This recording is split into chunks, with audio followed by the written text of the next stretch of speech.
천지를 만드신 우리 하나님은 사랑의 하나님이십니다. 이 천지를 만드신 우리 하나님은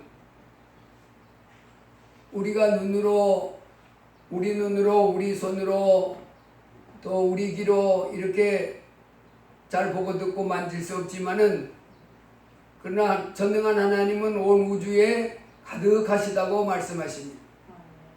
온 우주에 하늘나라 저 끝에 가도 하나님 거기 계시고, 또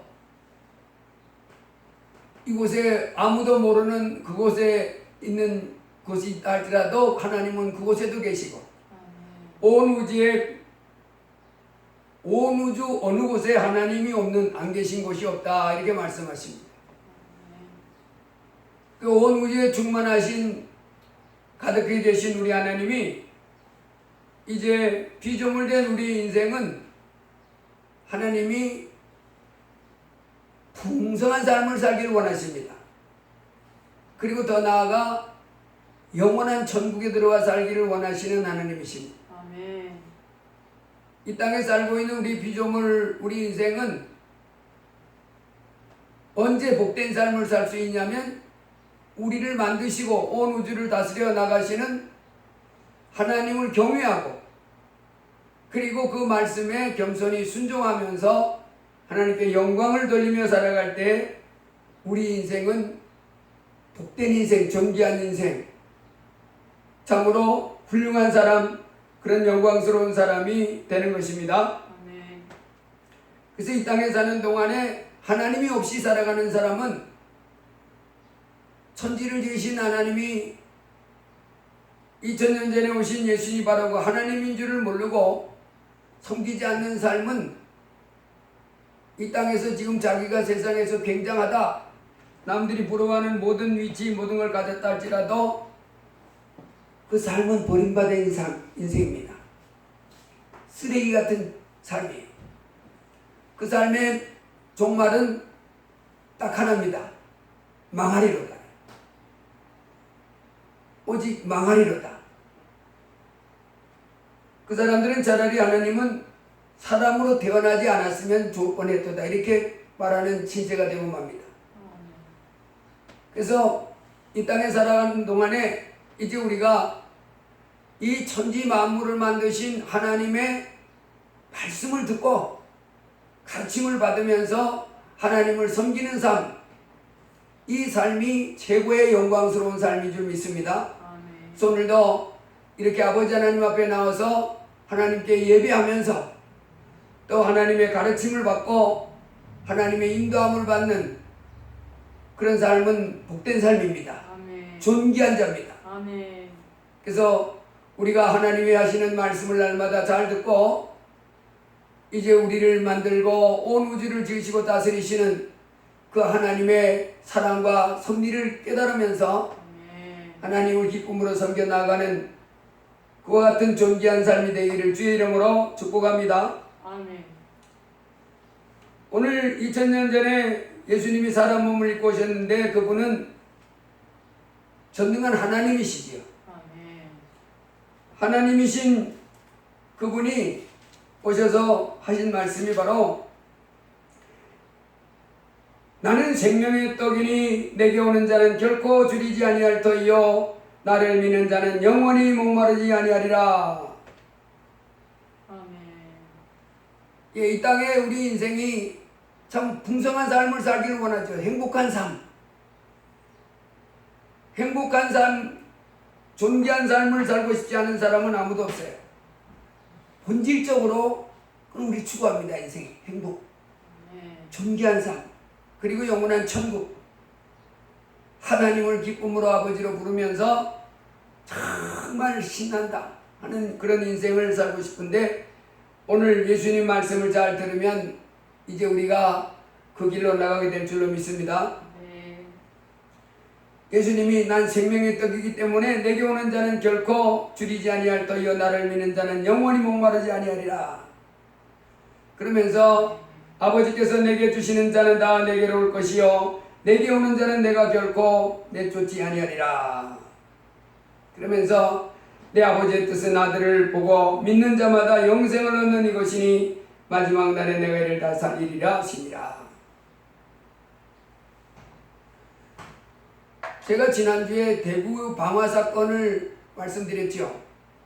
어떤 사람이 그 아파트를 짓는데 6억 3천만 원을 투자를 했어요. 그 아파트를 짓기 전에 돈을 많이 들인 거지요. 그리고 이제 그 아파트를 청약을 받아서 지어서 이렇게 하면 돈을 많이 남겨먹겠다 이렇게 생각해서 6억 3천만 원을 아파트 짓는데 투자를 했는데 이 아파트 짓는 건설회사가 중간에 돈이 없어가지고 공사가 중단됐습니다. 그래서 아파트를 짓지 못하고 그냥 뼈대만 올려놓고 공사가 중단된 상태다 보니까 이 사람이 건설회사에다가 돈을 돌려달라고 그랬어요. 그렇잖아요. 6억 3천만 원이면 적은 돈이 아니잖아요. 그 돈이 그 들어가서 그냥 공짜로 막혀있는 거예요, 이 사람은. 그래서 이제 건설회사한테 내 돈을 다 돌려주든지 아니면 뭐 어떻게 내가 저 손해를 보상해 달라 지금 어떻게 내 돈 3천만 원 들어갔는데 건설회사가 짓다가 돈이 없다고 지금 공사를 못하고 그냥 뼈다귀 튀어나온 놔놓고 그냥 세워라 내워라 흘러만 가니 얼마나 가슴 터지겠어요. 은행에 놓으면 이자라도 생기잖아요. 1,000원이라도 10,000원이라도. 이거는 돈도 없고 그냥 자기 돈만 써서 아무 쓸모없이 되는 거예요. 그 6억 3천만 돌려받는다는 보상도 없잖아요. 그래서 건설회사한테 돈 달라고 보상해달라고 재판을 걸었습니다. 그래서 재판에서 1심에서 이겼어요. 건설회사는 그 사람한테 돈을 돌려주라. 피해 보상금까지 돌려주라. 그래서 재판을 받았습니다. 근데 회사가 뭐랬냐면 돌려주겠다. 근데 지금 돈이 없다. 우리 돈이 없어가지고 건설도 못하는데 뭔 돈을 돌려주냐. 저 건물 짓다만 건물 뜯어가든지. 우리 그래 돈이 없는데 재판 중도 아무것도 못하지요. 그래서는 재판도 없는 사람인데 재판은 소용없어요. 없다는데 어떡하고 없다는데. 판사가 주라고 해도 없어. 검사가 줘도 없다니까. 그럼 끝입니다. 어떻게 없다는데 어떡할 거예요. 사람 붙잡아다. 나 붙잡고 하든지 말든지 나 없다고. 그래 못 줬어요. 그러니까 이 사람이 그 건설회사의 대표한테 또 소송을 거는 거예요. 대표는 원래 돈이 있잖아요. 건설회사는 지금 부담 못해요. 그런데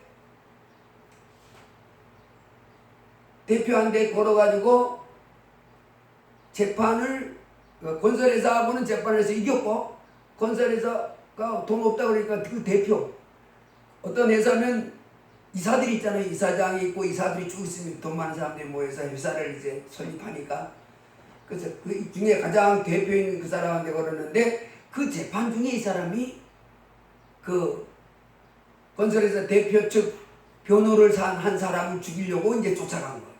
근데 그 사람은 우리 그때 은혜 방어될 때 가봤지만 그 한 사무실에 변호사들이 여럿이 있잖아요. 그런데 그 상대편 대표의 변호를 맡은 변호사는 70살 가까이 됐는데 다른 일 때문에 어디 나간 거예요. 다른 변호사가 거기서 이제 변을 당한 겁니다. 그 사람은 아무 관계 없는 사람만 죽인 거예요. 근데 그 사건을 통해서 이제 그 판사, 검사, 변호사 뭐 이런 사람들의 고충을 얘기하는데 그 판사들도 스트레스 엄청 받는답니다. 검사들도 노이로제 엄청 심하다는 거예요. 변호사들도. 왜냐하면 이 소송을 한 사람들이 이제 이해 문제가 있어서 소송을 하자 재판을 받잖아요. 그런데 경찰, 검사, 판사, 검사, 변호사 이제 그 사람들이 뭘 대신할 수 있냐 이렇게? 이 사람들이 진 사람들이 죽인다고 이런다는 거예요. 뭐 메일도 보내고 편지도 보내고 전했다고 네가 나한테 그런 판결하고도 잘 살 줄 알 줄 믿느냐? 네 온 가족을 다 죽여버리겠다. 뭐 이런 식으로 이 협박 뭐 이런 게 엄청 많아가지고 판사들도 그 스트레스도 노이로 돼가지고 막 두려워가지고 검사들도 검사들은 그 죄의 형량을 보고 이 사람한테 이런 벌을 주세요 하는 사람이잖아요.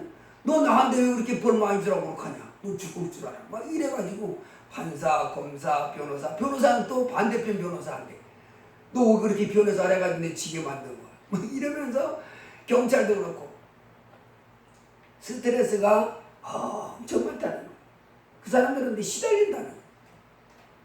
그래서 변호사 사무실에 그 법원 주위에 가면 이제 변호사들이 쭉 사무실마다 말입니다. 그 사람들 공부 열심히 한 사람들이잖아요.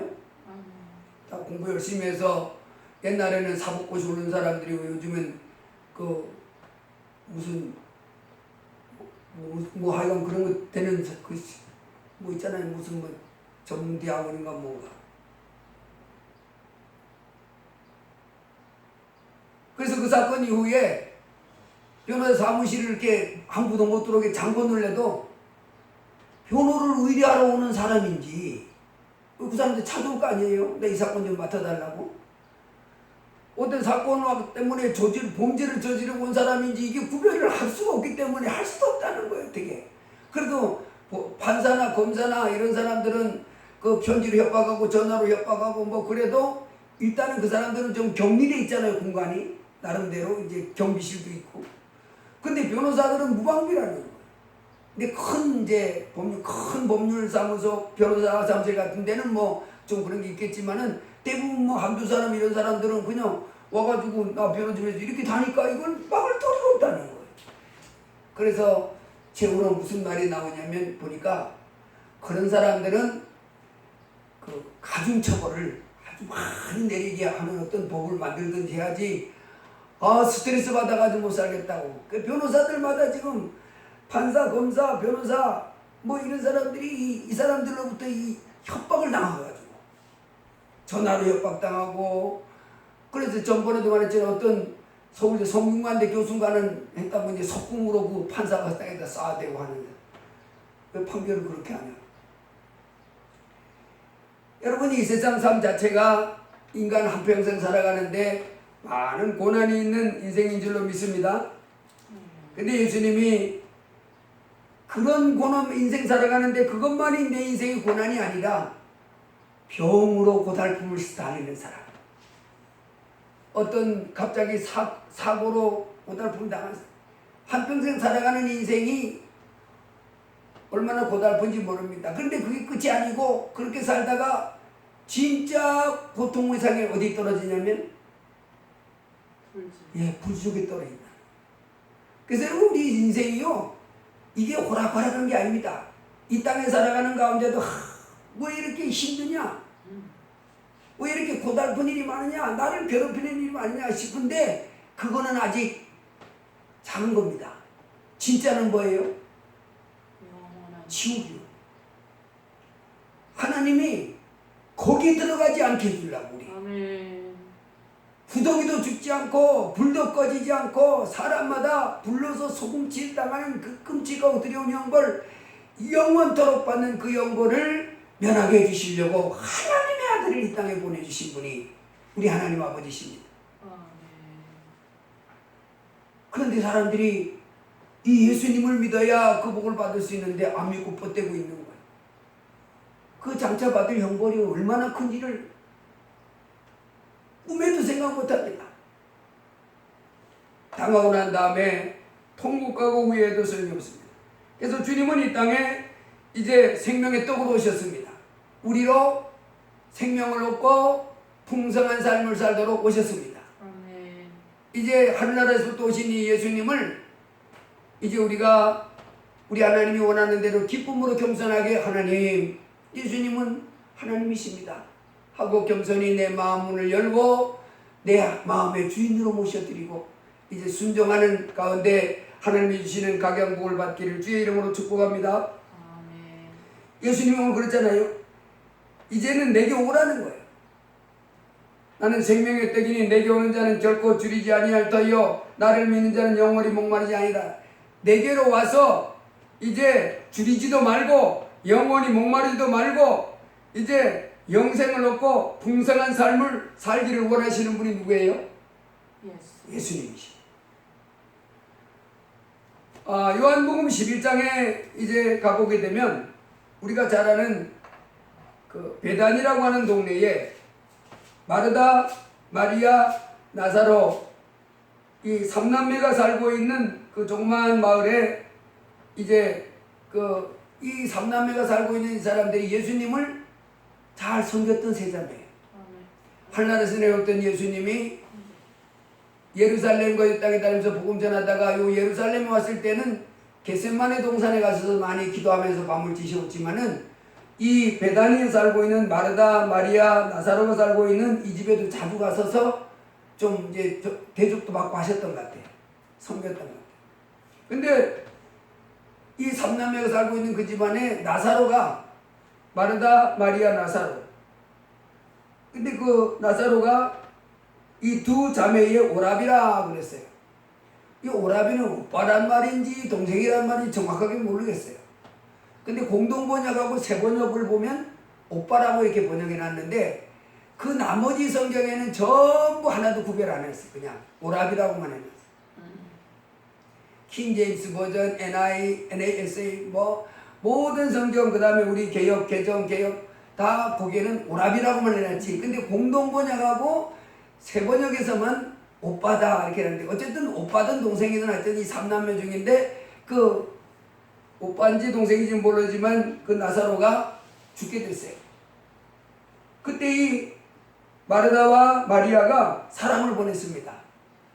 예수님한테 뭐 해달라고? 예, 선생님, 이 사람들은 예수님이 큰 분인 줄 알잖아요. 뒤에 가보면 알지만 이 사람들은 이 마르다도 그렇고 마리아도 그렇고 예수님이 누구인지 알고 있어요. 하나님의 아들 예, 그리스도. 하나님의 아들 그리스도인 줄 알고 있었어요. 예수님이 오셨을 때 마르다가 맞았을 때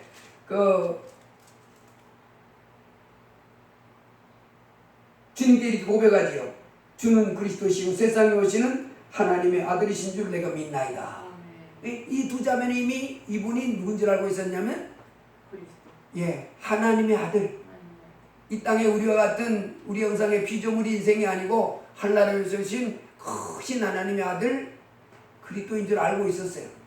그래서 그분한테 도움을 청한 거예요. 선생님, 예수님, 지금 나사로가 위태위태합니다. 너무 병이 심각해요.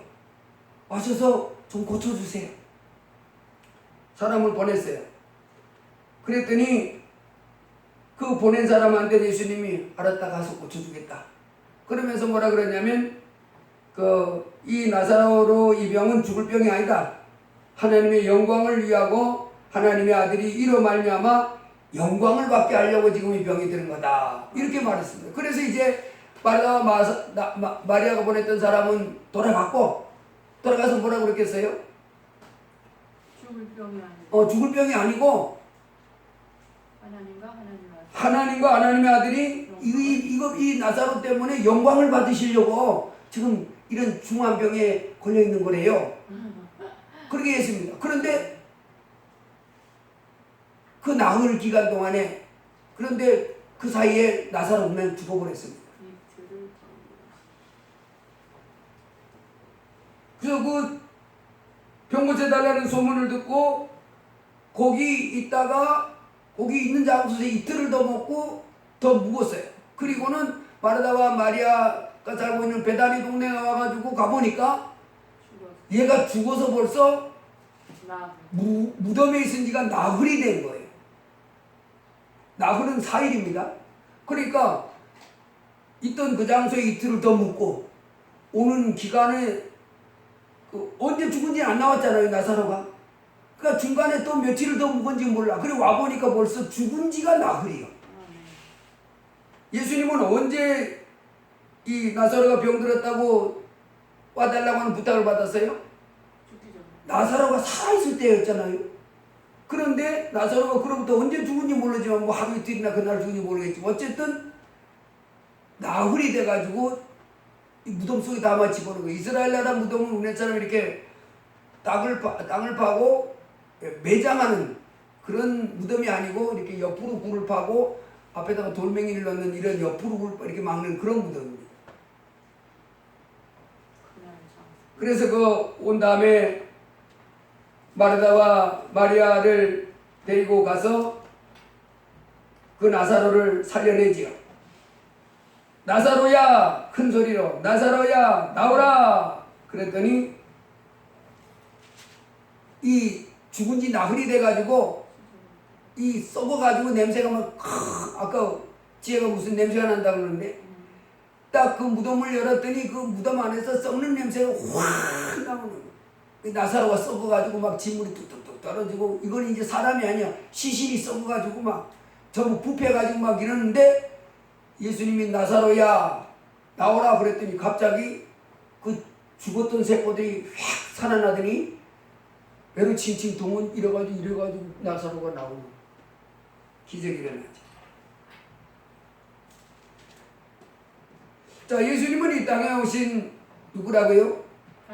하나님의 아들, 생명의 떡입니다. 그분은 이 땅에 사는 사람들 중에서 예수님한테 죄사함 받고 영생을 얻기 위해서 예수님께 나오는 사람마다 다 하나도 물리치지 않고 다 받아주시는 하나님이시라고 했어요. 아멘. 이 땅에 오신 하나님 예수 그리스도, 오늘 이제 요한복음 11장을 통해서 이제 우리가 예수님 앞에 어떤 자세로 살아야 되는지 우리 하나님의 가르침을 받아보겠습니다. 아멘. 자, 여기서 보면 그 예수님이 마르다와 마리아가 나사로가 죽으니 와서 고쳐주세요 하는 그 전가를 받고 더 머물렀잖아요. 더 머물렀는데 그래서 나사로가 죽은 지 나흘 만에 그 베다니 동네에 도착했는데 우리 여기서 한번 생각해 볼 것이 왜 예수님은 바로 안 가시고 죽은 지 나흘째 4일이 지난 다음에 그 도착했을까 하는 겁니다. 그렇잖아요. 현장에서도 머무르시고 지금 사람이 죽어가려고 하는 그 언제 죽을지 모르는 딸깍딸깍한 순간인데 얼른 가서 고쳐줘야 하잖아요. 죽기 전에. 근데 예수님은 죽어서 썩은 물이 절절 나는 무덤 속에 들어가 있는 시신이 돼서야 그곳에 도착하는 거예요. 왜 이렇게 하느냐는 거예요. 그래서 우리는 이것을 한번 살펴봐야 됩니다. 근데 예수님은 죽은 지 시신으로 무덤 속에 들어간 나흘이 됐을 때 그 도착했던 목적은 예수님이 의도적으로 했다는 것이 성경 여러 곳에 표현되어 있어요. 아멘. 왜냐하면 이 병은 죽을 병이 아니라 하나님의 영광을 위함이요 하나님의 아들이 이로 말미암아 영광을 받게 하려 함이라. 예수님은 지금 하나님이 영광을 받으시고 하나님의 아들이 영광을 받으시기 위해서 최고의 좋은 그 환경을 만들기를 원하는 거예요. 아멘. 어떻게 해야 하나님이 영광을 받으시고 하나님의 아들이 더 사람들한테 영광을 받으시는지 그 환경을 조성하고 있는 겁니다. 그 뒤에 가보면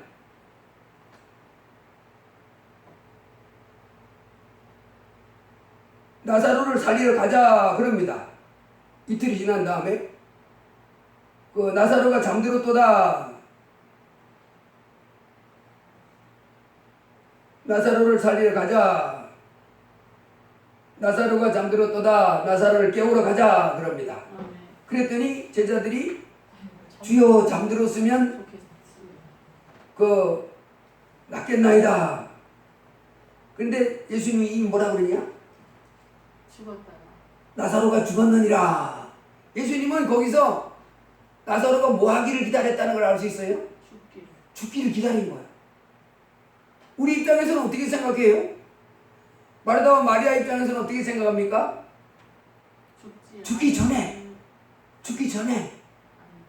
우리가 오늘날도 그러잖아요. 죽기 전에 죽을라 할 때 기도해서 이렇게 살릴 수 있는 가능성이 있지. 죽은 다음에 그거는 안 되지. 죽었다고.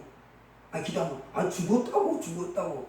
뭐 좀 병이 위중하고 그런 거는 혹시 고쳐질지 몰라지만은 죽었는데 무슨 그런 생각 하잖아요.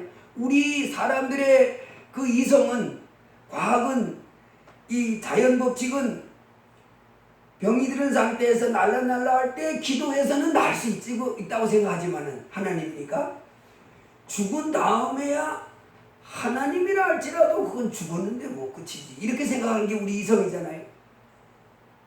우리 자연 법칙이고. 죽었는데 끝이지 무슨 뭐. 그런데 예수님은 그걸 넘어선 지금 어떤 것을 보여주려고 계획하시는 거예요.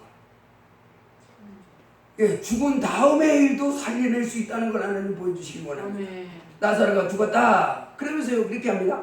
내가 거기 있지 아니한 것을 너희를 위하여 기뻐하노니 이는 너희로 믿게 하려 함이라. 그러나 그들에게로 가자. 내가 그 나사로가 있는 그곳에 있지 않은 거, 야 그것 때문에 뭔데요? 너희를 위해서 내가 기뻐한다. 야, 너 너무 좋아하는 거야 예수님. 내가 거기 있지 아니한 거, 나사로가 죽을라 했을 때 거기 있었으면 하도 보채가지고 뭐랬을까요? 예수님 왜 가만히 있어요? 빨리빨리 하세요. 막 이렇게 난리 쳐가지고 아 기대고 죽겠네. 이제 예수님이 그랬을 건데 아 어디가 좀 못가대라 좀 시끄러워 죽겠네.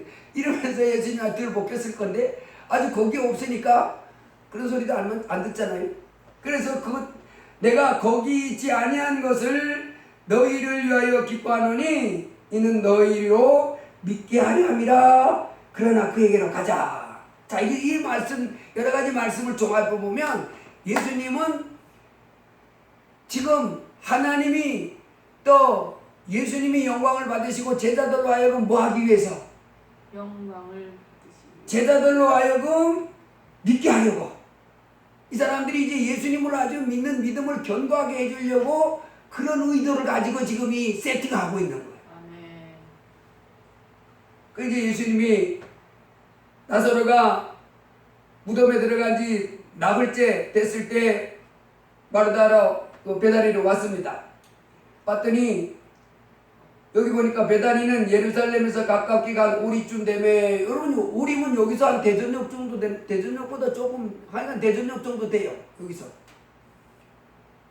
난 그때 좀 운동하고 싶을 때 여기서 대전역까지 걸어갔다 걸어올 때도 많이 있었어. 대전역 갔다가 이렇게 걸어갔다가 걸어오는.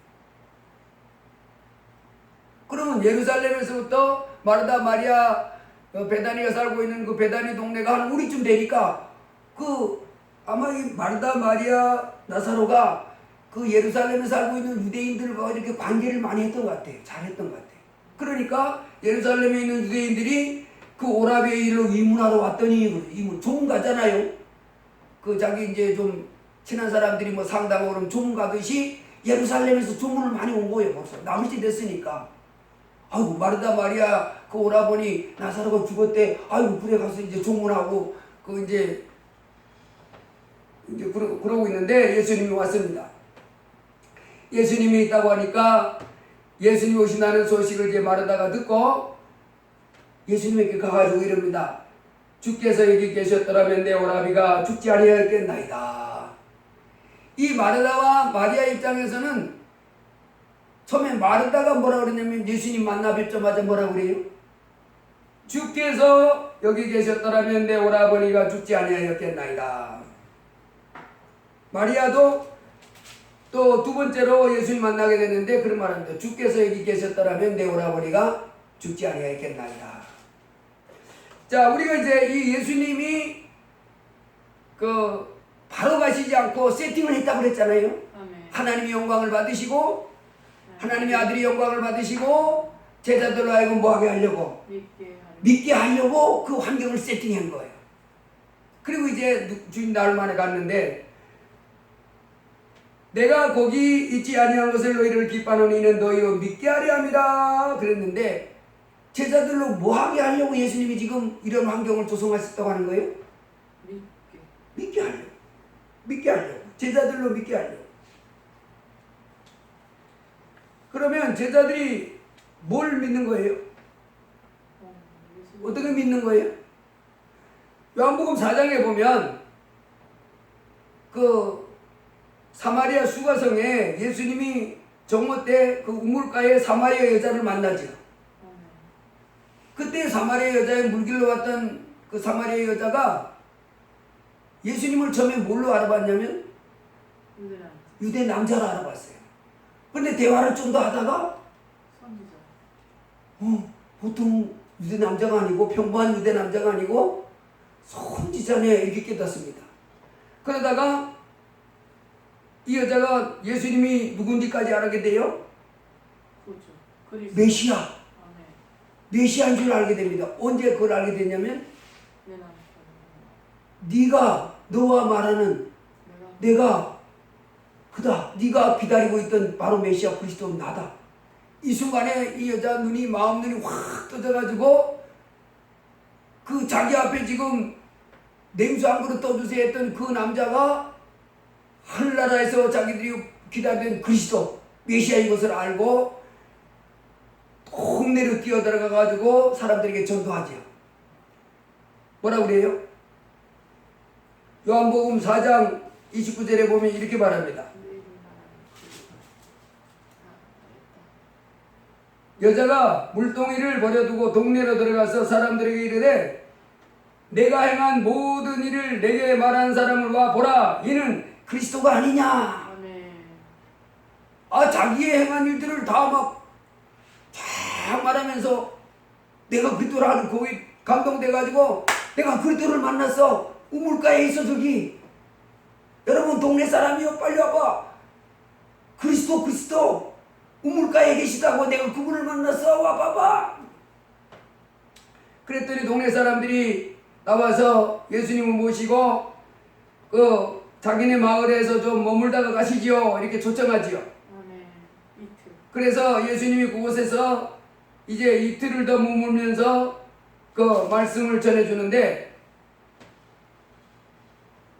39절에 보면 여자의 말이 내가 행한 모든 것을 그가 내게 말하였다 증언하므로 그 동네 중에 많은 사마리아인이 예수를 믿는지라.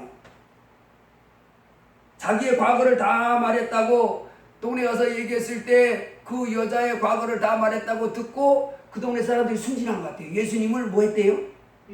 믿었대요.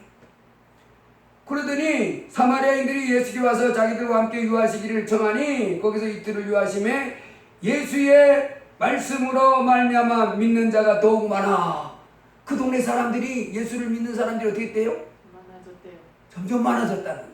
그러면서 그 여자에게 말하되 이제 우리가 믿는 것은 내 말로 인함이 아니니 이는 우리가 친히 듣고 그가 참으로 세상의 구주신 줄 알미라 하였더라. 아멘. 이 세상에 오는 구세주인 줄을 우리가 기다리던 이 세상의 구세주인 줄을 알고 받아들이는 걸 뭐라 하는 거예요?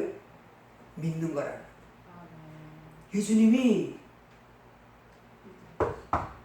이 세상에 오신 뭐예요? 구세주, 구원자. 유대인들이 기다리는 메시아 그리스도인지를 알아보는 것을 말하는 거예요.